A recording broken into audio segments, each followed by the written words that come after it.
mobile network operator, it's a very efficient way of performing data transfers and giving the data plans that are needed by the users. It's a very efficient way of doing that.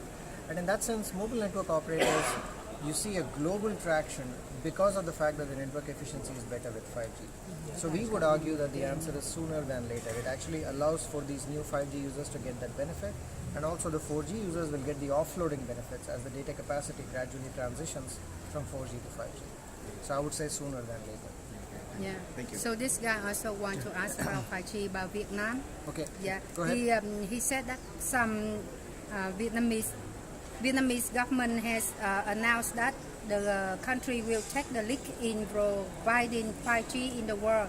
So as such, pioneers will meet difficulties because the high cost equipment and the terminals device is not available. So one thing that you probably saw in today's keynote from Cristiano is that the traction for 5G is not just only in US or only in Korea, it's actually global.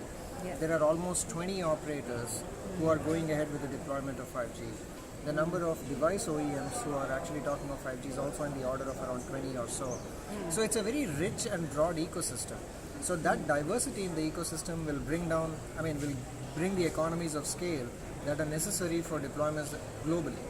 We are no longer talking, as I said, just of the US. Cristiano mentioned the US, Europe, Japan, Korea, Australia, and China. So it's really worldwide.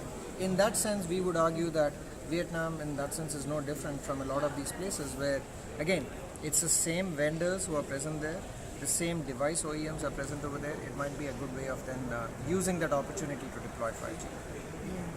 And how different is from the chipsets for 5G smartphones and with the ecosystem products?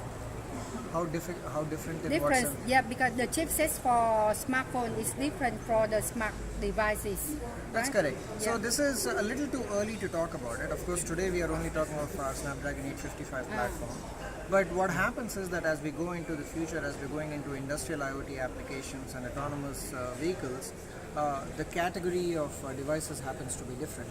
So we are monitoring the situation and we know exactly what is, from a technology standpoint, we know what the technology needs. But it's a little too early to talk in terms of what are the kinds of chipsets that are needed there. Yeah. So, any questions for 5G? Em có hỏi gì thêm không? Okay, thank you. All right. Thank you thanks. very much. Thank you. Thank you.